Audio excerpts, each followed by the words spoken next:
I discovered this location a few months ago and had dreams of creating mystical artwork. The questions in my mind this morning are, was it worth me getting up at 4 o'clock this morning and travelling here for an hour? Are my skills going to come together so I can realise that dream? And is the weather going to give me some great light? Let's find out.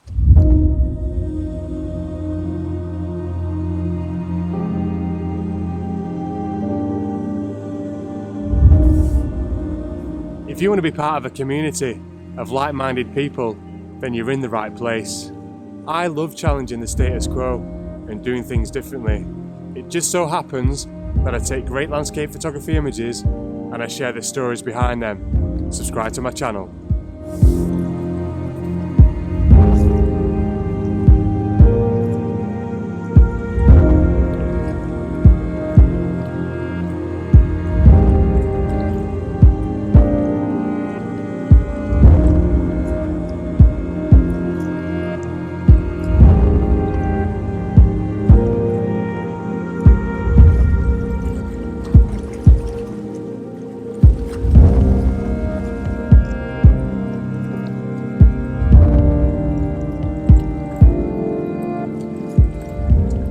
So what I'm doing here is I've got my 50mm viewfinder from my Mamiya 7, which is equivalent to 25mm and 35mm format. So what I'm doing is I'm just going round and looking through this, and I'm just checking out my composition to see what will work and what won't. So I've picked a couple of locations now, and now I'm going to set up my tripod. Okay, so I've just set up now, and I've got a roll of Fujifilm Velvia 50 and my Mamiya 7. With the 50mm lens on, which is 25mm equivalent, and I've set up for my first composition here. I'm now going to have to meter the scene, so I'm just going to do that quickly.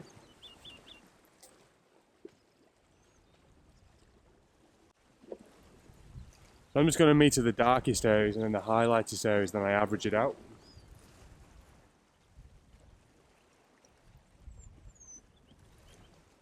So it's 15 seconds for the darkest areas.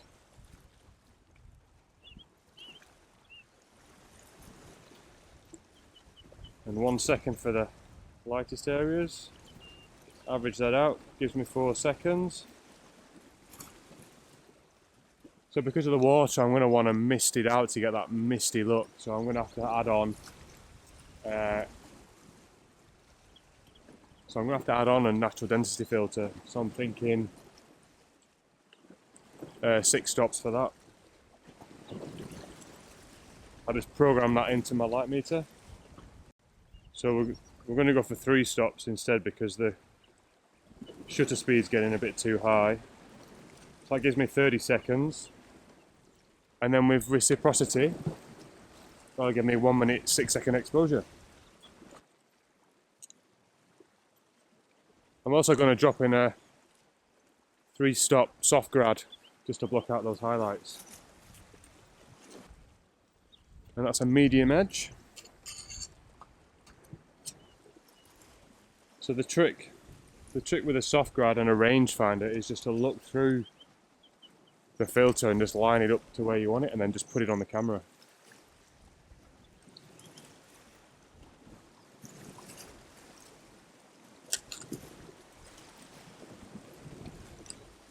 So that's it, we're ready to go. Get the stopwatch ready.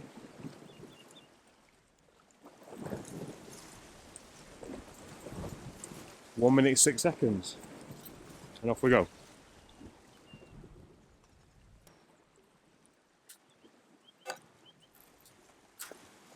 First exposure done. So I'm going to meter the scene again now and do the same again because the light's changing and the light's getting a little bit softer. So again, meter the shadows, it's giving me 8 seconds now. Put that in the memory. Meter the highlights.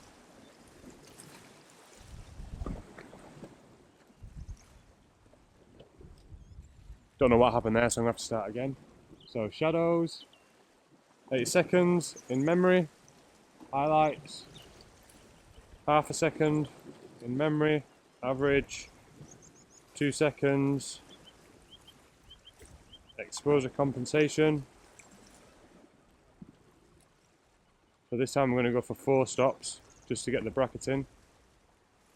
30 seconds of calculating for reciprocity is 1 minute 6 seconds, so we'll do exactly the same again. And off we go.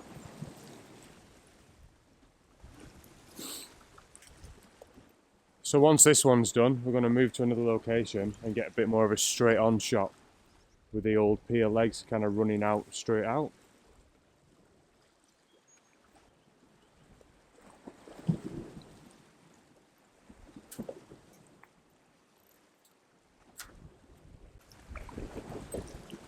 So that's it, I'm just going to quickly move.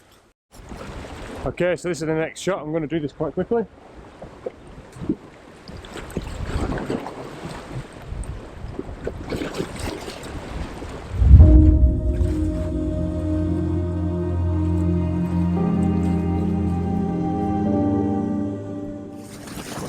So as you can see, I've just set up here for another shot. I'm just going to work the scene here a little bit because I think there's some more opportunity here. While the light's good, I'm going to make good use of my film and try and get as many photos as I can.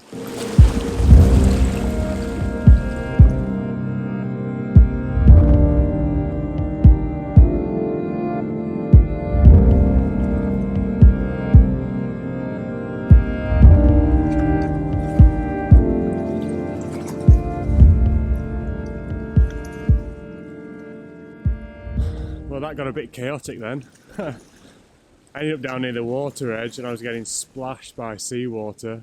Camera's getting wet. I had to change my natural density filter to a 6-stop ND filter because the light was getting a bit harsher. So my exposures were getting a bit up and I'm right on the edge of the water and I'm worrying that my camera's going to fall into the water, but it was okay.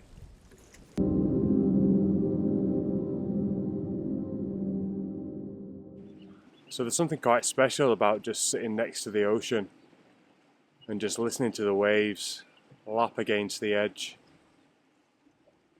I feel I could sit here for hours just contemplating the world.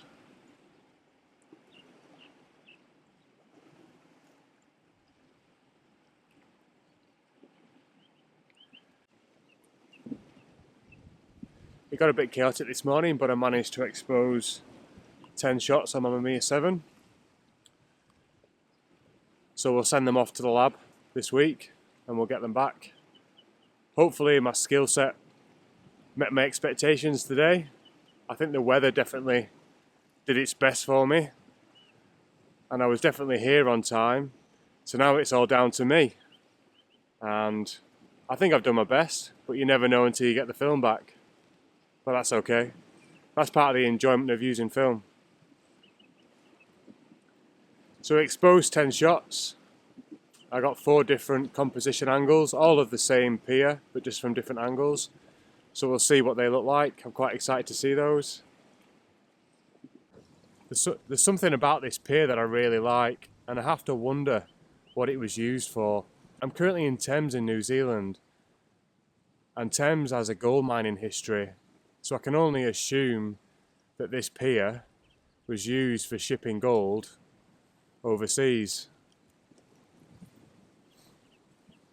And as you can see from the pier, it's lost all its top deck and it's just the legs that are remaining.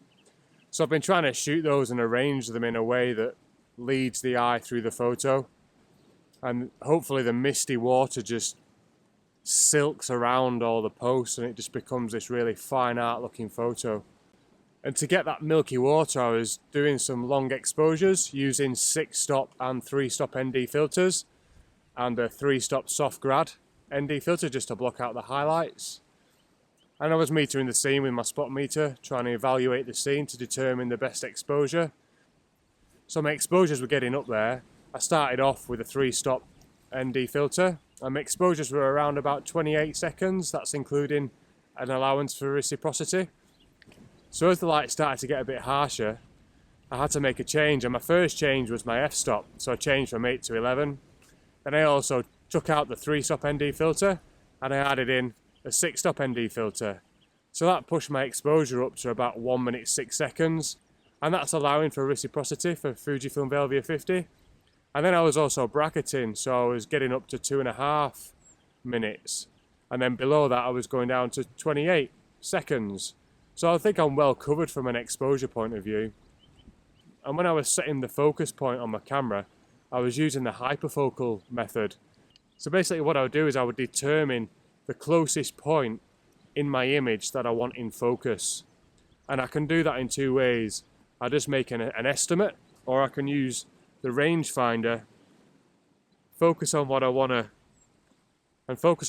sharp, and then I basically look at the line on the top of the camera, and that'll give me my meterage. So I basically move my nearest focus point in meters to the left hand side of the f-stop range on my lens. So that covers me from the nearest point, and then when I look at the lens I can see up to infinity that I'm within the range, so that sets my focus point. And I find that works really well with the Mamiya 7, and I find I really get sharp images with that approach every time, so I'm quite confident in that approach. So I'm really looking forward to seeing if I've been able to achieve what I set out to do. That weekend, I eagerly packed up my film and sent it off to the lab and waited patiently for it to return. So I sent my film away. It was away for about a week and it returned the other day. I get my processing done by PCL Imaging in Auckland. They do great work, reasonably well priced. I'll put a link to their website in the section below. I encourage you to go and check them out. So yeah, film's back, and this is probably the most rewarding point for me because I really like to look at it on the light table and get my loupe out and look at the detail. And I normally go through this process before I scan them in. So I'm essentially picking the image or the images that I want to use. So from that photo shoot, I've got 4 compositions and they're all looking really good. There's a couple of different exposures for each one. Some have got 2 exposures, some have got 3. So I'm going to look over these and I'm going to scan them in using my Epson V800 scanner and get them on the computer and see how they look on there. But initial impressions on the light table is they're looking really good. This is the beauty of using colour positive film, is that when you put it on the light table and you get to see your images, how they actually look, it is just so rewarding. So yeah, I'm going to scan them in and then we'll see how we go. So I just wanted to take a minute there just to apologise for the quality of the audio. I recently just moved into a new studio at my home, and as you can obviously hear, there's some reverberation issues that I'm going to have to deal with, but I'll get to that in time. I've got a plan in place for that, so if you can bear with me, that would be awesome. So here I am just loading the film into my Epson V800 film holder. I'm just going to select the image and then I place it in the holder, but before I do that I give it a clean just to make sure I can remove as much dust as possible.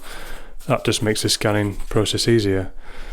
So I take quite a bit of cautious time putting it in the holder. This just makes the scanning process easier, and when I actually scan it, as you'll see later, it's quite important to line that up correctly so that you get as much of the image in your scan as possible.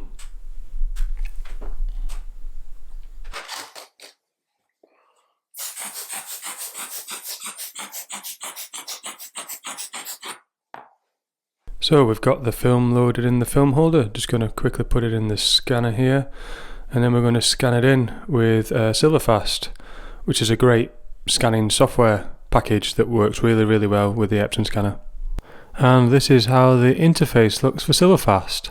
And the first image you're going to upload is this one, and then the next one will come next. Just checking them out here just quickly, just to see what they look like. So it scans in. It normally takes quite a while, so I'm going to fast forward quite a lot of this, but the first step is really just to adjust the frame, make sure you get as much image in there as you need, and then you go through and change the contrast settings, highlights, bring them in line, set your white balance and your dark point, and adjust your midtones. Make sure you've got your file settings to the right size, and essentially what you end up with is a 100 megabit TIFF file. Now then, Silverfast has a fantastic sharpening and scratch stroke dust removal feature. It essentially does a secondary scan of the film with an IR filter and uses that information to remove any unwanted artifacts from the film, and essentially it makes the whole processing aspect of scanning film much easier. Another great feature of Silverfast is the ability to be able to calibrate the software with a colour target So essentially you can calibrate this system to suit any type of film that you shoot with. And for my system, I've got it calibrated to Fujifilm Velvia 50, and that just makes it much easier for me because I really love those colours. So I scanned in 6 films and here they are. Fantastic looking images. So the next step is to adjust for print, and essentially I just go through and do some more spot removal if needed, and then adjust the aspect ratio and tweak the horizon and just make it look good and how I like to see it. So from the editing process, I've essentially picked 4 images that I want to print today, and today we're going to be doing that on Hahnemuhle's glossy fine art paper, which is a 285 gram quality paper, and it has a bright white pearl finish and it's fantastic at rendering colour. You can buy this in boxes of 25 sheets, and this is an A4 paper that I'm using. As you can see, I generally check them every time I take them out for any defects before I put them in the printer. And the printer that I use is a Canon Pixma Pro 1. This is a fantastic printer. It renders colour beautifully. What I would say is though that I seem to be replacing the cartridges every few weeks, which is quite annoying. So the next step is then to check the gamut warning, and essentially you do this by selecting the ICC profile and then toggling the gamut warning just up there at the top, which is a great way of checking if there's any colours in your images that are out of spec for the paper that you're using. And I have to say that one of the most exciting parts for me of this whole process is seeing my image come out of the printer on the final piece of paper. Well, the first 2 images are looking great, and now it's time to print the second 2. And here it is, and as you can see, it's a fantastic piece of work. So that's it for today's video. Thank you for tuning in. Just to quickly recap on what we achieved. I went to Thames in New Zealand with my Mamiya 7 and a roll of Fujifilm Velvia 50 to photograph an old pier that I'd seen. The weather turned out great for me and I got some really good light. Obviously, because you're shooting film, didn't really know whether I'd managed to pull it together or not. So sent the film off to the lab, and a couple of days ago I received my transparencies back from them, from PCL in Auckland. They did a fantastic job of processing my film, so thank you guys for doing that. When I put them on my light table, I was just blown away with what I was seeing. My skills have definitely lived up to my expectations, and I was able to capture to some really good images. So then I went through a process of digitising them, putting them on my computer, tweaked them, and then selected a few and then printed them out, and I've been able to print some of these photos out, and I've just been blown away with what I'm seeing, and this is some of my best work, definitely portfolio type work for me, and I'm just so grateful that I was able to pull it together. So yeah, that's it. Thank you for tuning in. I hope you like this video. Please subscribe to my channel. I would really appreciate it if you would leave a comment in the section below, give me some feedback, let me know if I'm doing something that you'd like to see changed, or if you just want to say hello, that would be awesome. Yeah, so thank you for that. Also check out my Facebook page, Instagram page, and whatever other page I've got. Who knows, I've got so many, I can't keep count. So yeah, thank you for tuning in, and bye for now. See you next time. Bye bye. Take care.